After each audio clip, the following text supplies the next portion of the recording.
بسم اللہ الرحمن الرحیم۔ اردو آڈیو بکس چینل میں آپ کو خوش آمدید کہتے ہیں۔ اکبر نامہ کی 19ویں حصے کے ساتھ آپ کی خدمت میں حاضر ہیں۔ اکبر ایک صوفی ہونے کا دعوے دار۔ اکبر نے مونسٹریٹ کو بتایا کہ وہ ایک ایسے مسلک کا پیروکار ہے جو ایک خدا کو ماننے والا ہے اور کسی کو اس کا شریک نہ ٹھہراتا ہے۔ یہ اس کے حقیقی الفاظ تھے جو اس نے استعمال کیے تھے، اور بڑی توجہ اور لگن کے ساتھ خدا کی تلاش میں مصروف رہتا ہے۔ اس کے نزدیک بیویاں، بچے، مال و دولت، حکومت وغیرہ کچھ اہمیت نہیں رکھتی، اور وہ مادی اشیاء پر تلاش حق کو ترجیح دیتا ہے۔ شہنشاہ نے اس مسلک کو صوفی قرار دیا۔ جہانگیر اور ابو الفضل ہمیں بتاتے ہیں کہ اکبر گوشت خوری سے جو پرہیز کرتا تھا، اس کی ایک وجہ یہ بھی تھی کہ وہ گوشت خوری کو ترک کرنا ایک صوفیانہ اقدام تصور کرتا تھا۔ جہانگیر تحریر کرتا ہے، میرے والد نے زہد خشک کا جو عمل اپنا رکھا تھا، اس میں یہ بھی شامل تھا کہ وہ جانوروں کا گوشت کھانے سے پرہیز کرتا تھا۔ ایک برس کے 3 ماہ کے دوران وہ گوشت خوری کرتا تھا، اور بقایا مہینوں کے دوران وہ صوفیانہ خوراک استعمال کرتا تھا۔ ابو الفضل نے بھی اکبر کی گوشت خوری ترک کرنے کا ذکر کیا کہ وہ گوشت خوری سے ناغہ کے دنوں کو صوفیانہ دنوں سے تعبیر کرتا تھا۔ اکبر کی اپنی یہ تصدیق کہ وہ ایک صوفی تھا، اس کی مذہبی فلسفی اور عمل اس پر روشنی ڈالتے ہیں۔ بدقسمتی سے اس کے اس پہلو کو مفکرین نے وہ اہمیت عطا نہیں کی جس اہمیت کا یہ پہلو متقاضی تھا۔ اس امر سے یہ اندازہ ہوتا ہے کہ ابتدائی برسوں میں صوفی ازم اکبر کو اپنی طرف راغب کرتا تھا، اور اکبر صوفی ازم سے متاثر ہو چکا تھا۔ صوفی ازم کی طرف راغب ہونے کے ضمن میں درج ذیل 3 امور صورتحال کو مزید واضح کرنے میں معاون ثابت ہوں گے۔ اکبر کے عقائد کا پہلا پہلو یہ تھا کہ وہ ایک خدا کی طرف متوجہ رہتا تھا۔ ابو الفضل یہ وضاحت کرتا ہے، اکبر اپنی زندگی کا ہر ایک لمحہ خود احتسابی یا خدا کی تعریف و توصیف بیان کرنے میں صرف کرتا تھا۔ زیویئر بھی بیان کرتا ہے، اکبر نہ صرف حقیقی خدا کے وجود کا قائل تھا بلکہ اس کی تعریف بھی بیان کرتا تھا۔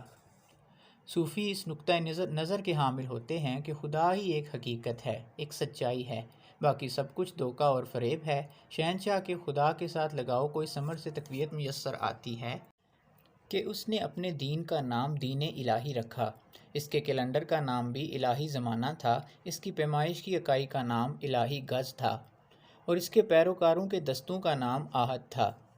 اکبر اس امر پر یقین رکھتا تھا کہ بادشاہ کو اپنی رعایا پر ایک خصوصی فوقیت حاصل ہوتی ہے، اور اس کو یہ فوقیت اس کی کسی ذاتی خوبی کی بنا پر حاصل نہیں ہوتی بلکہ اس لیے حاصل ہوتی ہے کہ وہ خدا کا سایہ ہوتا ہے۔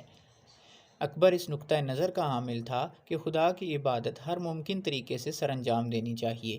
وہ اس امر پر بھی یقین رکھتا تھا کہ خدا ہر جگہ اور ہر چیز میں موجود ہے، وہ انسانوں میں بھی موجود ہے، اور اس سے ملاپ کا واحد ذریعہ اس کی محبت تھی۔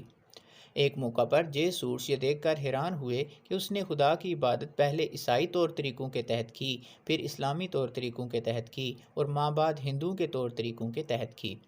خدا کی عبادت سے فارغ ہونے کے بعد اس نے کہا، خدا کی تعریف ہر ایک طریقہ کار کے تحت سر انجام دینی چاہیے۔ اکبر کے مذہب کا دوسرا قابل ذکر پہلو یہ تھا کہ وہ ہر ایک مذہب کو برداشت کرنے کا عادی تھا۔ وہ مذہبی رواداری کا قائل تھا۔ اس کے اس پہلو کی بنیاد اس صوفیانہ اعتقاد پر تھی کہ ہر ایک مذہب میں سچائی کی کوئی نہ کوئی رمق ضرور ہوتی ہے۔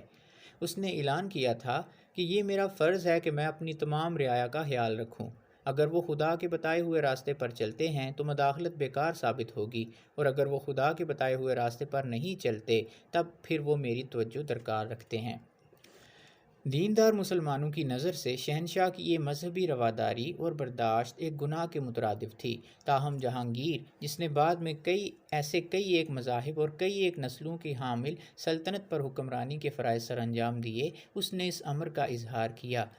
دیگر مسلم مملکتوں میں یا تو سنیوں کے لیے مقام تھا یا پھر شیعوں کے لیے، جبکہ میرے والد کی سلطنت میں مخالف مذاہب کے حامل افراد کے لیے بھی مقام تھا، اور اچھے یا برے عقائد کے حامل افراد کے لیے بھی مقام تھا، اور اختلافات کے راستے ناپید تھے۔ سنی اور شیعہ ایک ہی مسجد میں نماز ادا کرتے تھے، اور یہودی اور عیسائی ایک ہی گرجے میں عبادت کرتے تھے، اور اپنے اپنے طریقہ عبادت پر عمل پیرا رہتے تھے۔ اگر شہنشاہ کچھ ایسے علماء کے ساتھ برسر پیکار تھا جن کو وہ معصب گردانتا تھا تو اس کی وجہ یہ نہ تھی کہ وہ اس لیے ان کے خلاف تھا کہ وہ اپنے عقائد کی پیروی کرنا چاہتے تھے، بلکہ وہ اس لیے ان کے خلاف تھا کہ وہ اس کے ساتھ رسم وفاداری نہیں نبھاتے تھے اور دیگر مذاہب کے لیے رواداری اور برداشت کا اظہار نہیں کرتے تھے۔ بدایونی ہمیں بتاتا ہے کہ اکبر کے راجپوت رشتہ دار بھگوان داس اور مان سنگھ نے دین الہی میں شرکت کرنے سے معذوری ظاہر کر دی تھی، لیکن اس امر کی قطعاً کوئی نشاندہی نہیں ہوتی کہ وہ شہنشاہ کی نظر کرم سے محض اس لیے محروم ہو گئے کہ وہ ہندوازم پر قائم رہے تھے۔ ٹوڈرمل جو اشرف دیوان کے عہدے پر فائز ہوا اور کچھ عرصہ تک وزیر اعظم کے عہدے پر بھی فائز رہا، وہ ایک کٹر ہندو تھا، اور اکبر کا قریبی دوست بیربل بھی کبھی ہندوازم سے دستبردار نہ ہوا تھا۔ کئی ایک دیندار مسلمان بھی شہنشاہ کی خوشنودی حاصل کرنے میں کامیاب ہوئے۔ نقیب خان جو کہ اکبر کا ایک معتمد ساتھی تھا اور اس کو کتب پڑھ کر سناتا تھا، وہ ایک دیندار سنی تھا۔ کالج خان جو لاہور میں جے سوٹ فادروں کے لیے انتہائی تشویش کا باعث بنا، وہ بھی ایک کٹر سنی تھا۔ وہ کبھی بھی پنجاب اور کابل جیسے اہم صوبہ جات کا حاکم مقرر نہ ہو سکتا تھا اگر اس کو شہنشاہ کی خوشنودی حاصل نہ ہوتی۔ اس سے پیشتر وہ آگرے کا گورنر رہ چکا تھا۔ وہ اکبر کی عدم موجودگی میں سلطنت کے دل آگرے کی گورنری کے فرائض سر انجام دیتا رہا۔ اکبر اس دور میں اپنی سلطنت کے جنوب میں مقیم تھا۔ اکبر نے یہ کوشش کی تھی کہ قطب الدین محمد خان اور شہباز خان اپنے سوچ و افکار سے دستبردار ہوتے ہوئے اس کے سوچ و افکار کو اپنا لیں، لیکن یہ دونوں افراد اپنے عقائد پر پختہ رہے۔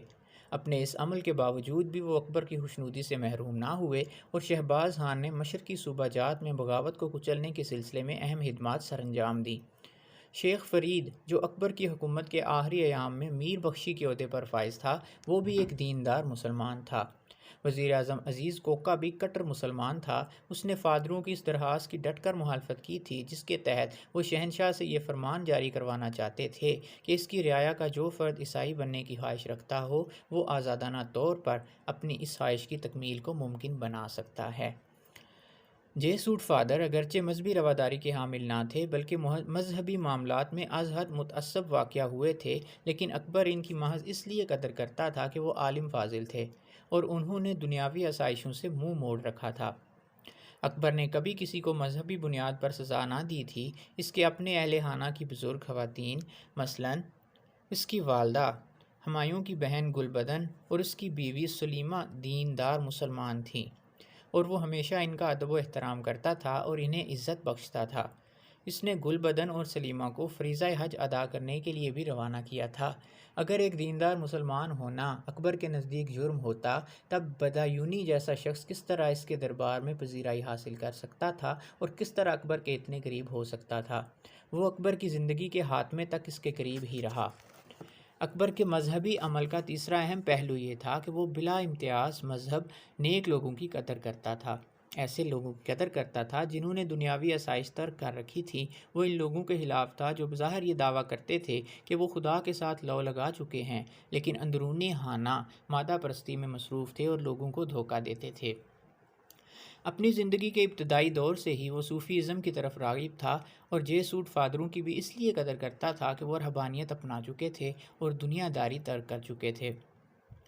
وہ جوگیوں، سنیاسیوں اور کلندروں میں بھی دلچسپی رکھتا تھا۔ جب شیخ خدیہ حیرآبادی نے اکبر سے ملاقات کی دعوت قبول کی تو اکبر نے اس کی آمد پر کھڑے ہو کر اس کا استقبال کیا۔ اس کی وجہ یہ تھی کہ شیخ نے غربت کے دشت میں مارا مارا پھرنے کے باوجود بھی شہنشاہ کی طرف پیش کردہ زمینیں لینے سے انکار کر دیا تھا۔ اپنے دورہ کشمیر کے دوران 1589 اکبر نے ابو الفضل کو یہ ذمہ داری سونپی کہ وہ واحد صوفی کو اس کے پاس لے کر آئے۔ واحد صوفی سالہ سال سے درویشانہ زندگی بسر کر رہا تھا اور اس نے کسی سے کبھی کوئی نذرانہ قبول نہ کیا تھا۔ جب واحد صوفی نے شہنشاہ سے ملاقات کرنے سے انکار کر دیا تو شہنشاہ بذات خود اس کے در پر حاضر ہوا اور اس کی نظر کرم کا طالب ہوا۔ اکبر کا غیر منطقی خلاف عقل عمل۔ آخر میں ہم اکبر کے کردار کے ان عناصر کا مطالعہ کرتے ہیں جو اس کے اس بیان کے خلاف تھے کہ وہ اعتدال پسند واقع ہوا تھا۔ ایک بادشاہ اور ایک روحانی رہنما ہونے کے ناطے لوگ اس سے معجزات رونما ہونے کی توقع کرتے تھے اور اکبر ان کی اس توقع کو ہرگز نظر انداز نہ کرتا تھا۔ ہندوستان ہی محض ایک ایسا ملک نہ تھا جہاں پر یہ توقع کی جاتی تھی کہ بادشاہ معجزانہ قوتوں کے حامل ہوتے تھے، بلکہ انگلستان کے بادشاہ بھی اس خوش فہمی میں مبتلا تھے کہ وہ شفا بخشنے کی قوت کے حامل ہیں۔ لیکن ایک اور مقام پر ابو الفضل نے بذات خود یہ بیان کیا تھا کہ ہر صبح کے آغاز پر اکبر کا پہلا عمل یہ ہوتا ہے کہ وہ اپنے محل کی کھڑکی پر نمودار ہوتا، یعنی جھروکا درشن۔ اس کھڑکی کے سامنے لوگ پہلے ہی اکٹھے ہو چکے ہوتے اور وہ اپنے شہنشاہ کا دیدار کیے بغیر نہ ہی اپنا ہاتھ منہ دھوتے اور نہ ہی کچھ کھاتے پیتے تھے۔ سورس کے بقول شہنشاہ ایک دن میں 2 مرتبہ کھڑکی کے ذریعے اپنی عوام کو اپنا درشن کرواتا اور ہر اس فرد کو سنتا جو اس سے بات چیت کرنے کا متمنی ہوتا تھا۔ جن دنوں وہ شاہی کیمپ میں مقیم ہوتا تھا، ان دنوں وہ کیمپ کی دوسری منزل پر واقع کھڑکی کے ذریعے لوگوں کو اپنا درشن کرواتا تھا۔ اس کا کیمپ 2 منزلوں پر مشتمل ہوتا تھا۔ شہنشاہ کے درشن سے لوگوں کو یقین ہو جاتا تھا کہ ان کا شہنشاہ زندہ و سلامت ہے۔ شہنشاہ 1 ماہ میں 1 مرتبہ تاجروں کے مسائل بھی سنتا تھا اور وہ بغیر کسی رکاوٹ کے شہنشاہ کے روبرو پیش ہو کر اپنی شکایات بیان کر سکتے تھے۔ اس کے بعد شہنشاہ ریاستی دربار لگاتا تھا، لیکن کبھی کبھار یہ دربار دن کے خاتمے پر یا پھر رات کو منعقد ہوتا تھا۔ وہ اس کھڑکی میں بھی بکثرت نمودار ہوتا تھا جو ریاستی دربار میں کھلتی تھی۔ اس دوران ریاستی امور طے کیے جاتے تھے اور انصاف کی فراہمی کو ممکن بنایا جاتا تھا۔ شہنشاہ اپنا دربار منعقد کرنے کے وقت کا تعین خود کرتا تھا اور ڈھول بجا کر درباریوں کو دربار منعقد کرنے کے وقت سے آگاہ کرتا تھا۔ دن کے خاتمے سے 1 پہر قبل شہنشاہ موسیقی سے لطف اندوز ہوتا تھا۔ محفل موسیقی سے تمام تر اقوام سے متعلق فنکاروں کو شرکت کی اجازت تھی اور رات کو بستر پر دراز ہونے سے قبل شہنشاہ فلاسفروں، صوفیوں اور تاریخ دانوں کی صحبت سے لطف اندوز ہوتا تھا۔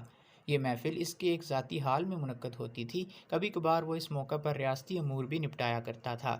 ان محفلوں کا ذکر کرتے ہوئے فادر یہ بیان کرتے ہیں کہ لاتعداد افراد کی یہ ذمہ داری تھی کہ وہ شہنشاہ کو کتب پڑھ کر سناتے تھے یا پھر اس کو داستانیں سناتے تھے۔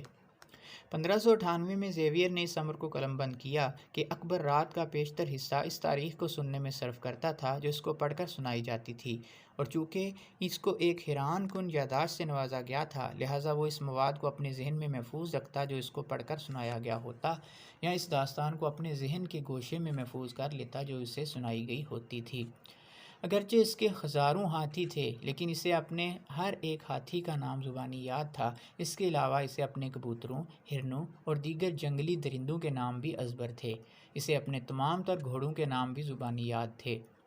صوبہ جات کے دوروں کے دوران شہنشاہ متعلقہ صوبہ کی عوام کی شکایات توجہ سے سنتا تھا اور ان شکایات کو رفع کرنے کے احکامات صادر کرتا تھا۔ وہ اپنی رعایا کی خبر گیری کرتا اور ظالموں کو کیفر کردار تک پہنچاتا تھا۔ سور شہنشاہ کے اس عمل درآمد کی ازحد تعریف کرتے تھے کہ وہ اپنے مختلف مشاغل میں مصروف ہونے کے دوران بھی ریاستی امور پر اپنی توجہ برقرار رکھتا تھا، حتیٰ کہ اہم ترین نوعیت کے حامل ریاستی امور بھی اس دوران اس کی زیر توجہ رہتے تھے۔ سیاسی اور فوجی بحران بھی اس کے روزمرہ کے ریاستی امور کی انجام دہی میں رکاوٹ نہ بنتے تھے۔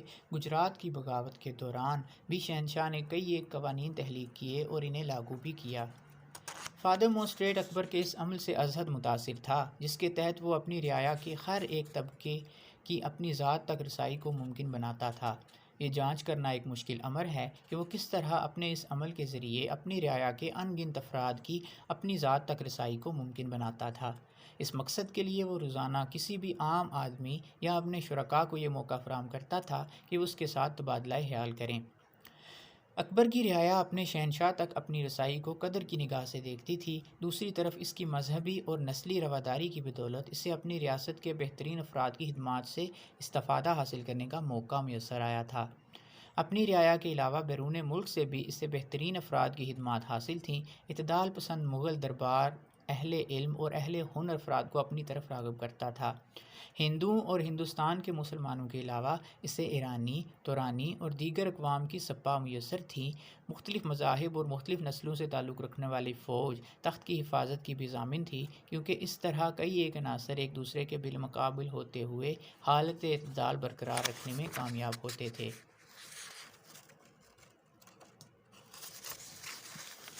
اکبر قابلیت اور اہلیت کا اس قدر قدردان تھا کہ 1564 میں اس نے شاہ ایران کی اس درخواست کو رد کر دیا جس کے تحت اس نے باقر کے سلطان محمود کو خانہ خانہ کا خطاب عطا کرنے کی سفارش کی تھی، کیونکہ اس خطاب کے حصول کے لیے قابلیت اور اہلیت شرط اول تھی، نہ کہ سفارت شرط اول تھی۔ اگر شرفاء میں سے کوئی اس جرم کا مرتکب ہوتا تو اسے ایک عام افراد سے زیادہ سخت کڑی سزا دی جاتی۔ اس طرح دور دراز کے صوبہ جات کے حاکم یہ امر ذہن نشین رکھتے تھے کہ اگر وہ کسی بدعنوانی کے مرتکب ٹھہرے تو شہنشاہ کے عتاب سے بچ نہ سکیں گے۔ اگرچہ حتمی فیصلے کا مجاز اکبر بذات خود تھا، لیکن وہ اہمیت کے حامل تمام تر معاملات میں اپنے شرفاء سے مشاورت سر انجام دیتا تھا، اور اس سے پیشتر بابر اور ہمایوں بھی اسی اصول پر کاربند تھے۔ ایسی ہی ایک مشاورت کا ذکر ابو الفضل کرتا ہے۔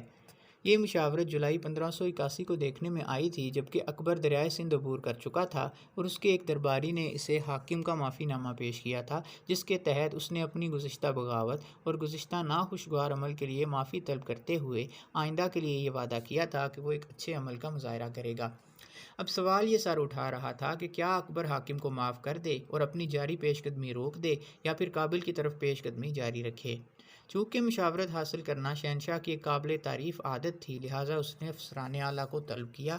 ان افسران کی تعداد 20 تھی اور ان کے ہمراہ اجلاس کے دوران اس نے اس معاملے میں ان کی مشاورت طلب کی۔ ابو الفضل کو یہ ذمہ داری سونپی گئی کہ وہ ان افسران کے نقطہ نظر کا احاطہ کرے اور ضبط تحریر میں لائے اور اکبر کے حضور پیش کرے۔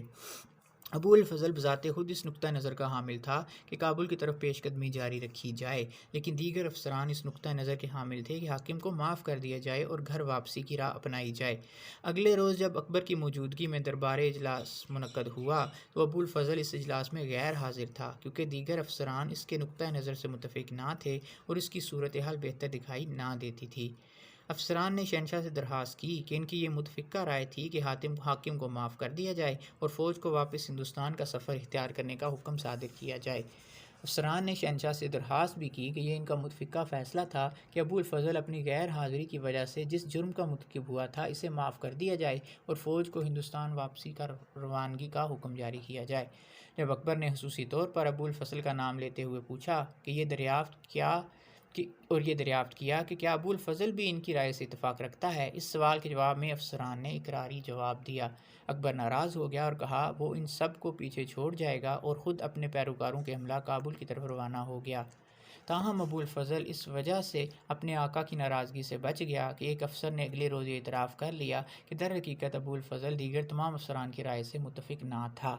موسٹریٹ اس امر کی تصدیق کرتا ہے کہ اکبر باقاعدگی کے ساتھ اپنے شرفاء کے ساتھ مشاورت سر انجام دیتا تھا، اور اگر کوئی اس کی رائے سے اتفاق نہ کرتا تھا تو اکبر اس کے خیالات بغور سنتا تھا اور کبھی کبھار اپنی رائے تبدیل کرنے پر بھی بخوبی آمادہ ہو جاتا تھا۔ دوستو، اکبر نامہ کا 19واں حصہ یہیں تک ہے۔ 20ویں حصے کے ساتھ انشاءاللہ جلد حاضر ہوں گے۔ تب تک کے لیے اجازت دیجیے۔ اللہ حافظ۔